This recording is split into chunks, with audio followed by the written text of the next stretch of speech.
Baik, jika seseorang itu telah pun dikenakan hukuman, maka pada saat yang serupa kita juga tidak boleh untuk melakukan hal yang sedemikian rupa. Dia dah dapat hukuman dah. Jadi kita rasa gembira dengan hukuman yang telah pun dikenakan, lantas kita sebarkan. Tengok orang seumpama ini Allah Subhanahu Wa Taala balas akan kesalahan-kesalahannya. Maka pada saat yang serupa kita buatlah dalam bentuk mempermain-mainkan mereka ini, mengejek dan sebagainya. Itu termasuk dalam hadis yang dinyatakan oleh Nabi SAW.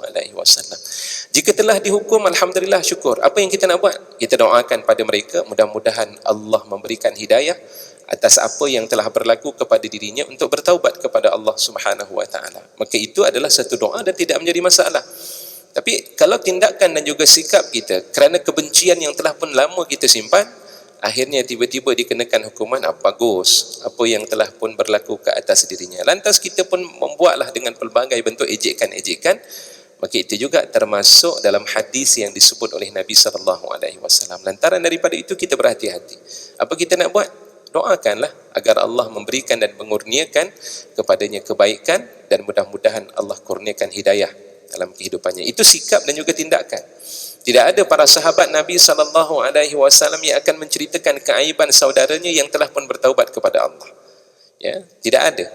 Melainkan cerita-cerita yang dibawa oleh Nabi SAW itu sebagai pengajaran yang kita nak ambil perhatian agar kita tidak terjerumus dan juga terjatuh di kancah perkara yang membawa kepada dosa dan juga perkara yang dibenci oleh Allah Subhanahu Wa Taala. Wallahu a'lam. Tapi jelas sekali daripada hadis ini, jangan mudah kita menyebarkan kesalahan orang lain, tetapi yang penting kita ambil perhatian terhadap diri kita.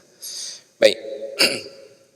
Cumanya yang boleh dan dibenarkan kalau sekiranya ia memberikan manfaat kepada orang lain.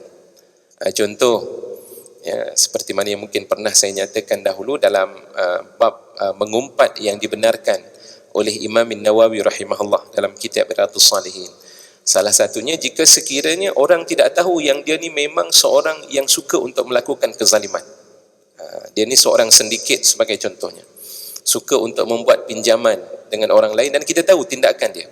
Dia pinjam seseorang, duit tersebut dia tak akan bayar, jumpa lagi seorang dia buat pinjaman, dia tak bayar, jumpa lagi. Akhirnya kita dapat maklumat tersebut memang sahih. Maklumat itu kita bagi tahu kepada teman-teman yang lain, nanti kalau dia datang, dia buat pinjaman kepada kamu, tolong jangan berikan pinjaman. Sebab apa? Dia memang begitu keadaannya. Jadi, adakah ia dianggap sebagai mengumpat? Dari sudut hakikatnya, ya, keburukan. Kita tidak boleh cerita. Tapi pada saat yang serupa, dia memberikan mudarat kepada masyarakat, maka waktu itu dibenarkan agar mudarat itu tidak melata ataupun tidak tersebar kepada orang lain. Itu tidak mengapa, tidak menjadi masalah. Ya. Ataupun memang tadi seperti mana yang disebut mujaharah. Dia dah memang memperlihatkan dirinya adalah seorang yang memang terkeluar daripada Islam sebagai contoh, ataupun dia suka untuk mempermain-mainkan. Contoh baru-baru ini, bagaimana seorang wanita yang dia kata dihafal 15 juzuk Al-Quran dan kemudian pakaiannya ditukar dan kemudian diwar-warkan. Tujuannya apa? Tidak lain, dia nak mempermain-mainkan agama Allah Subhanahu Wa Taala. Maka ketika itu perlu untuk disebarkan kepada orang lain agar tindakan-tindakan yang sewajarnya dikenakan mengikut lunas undang-undang yang telah ditentukan. Wallahu a'lam.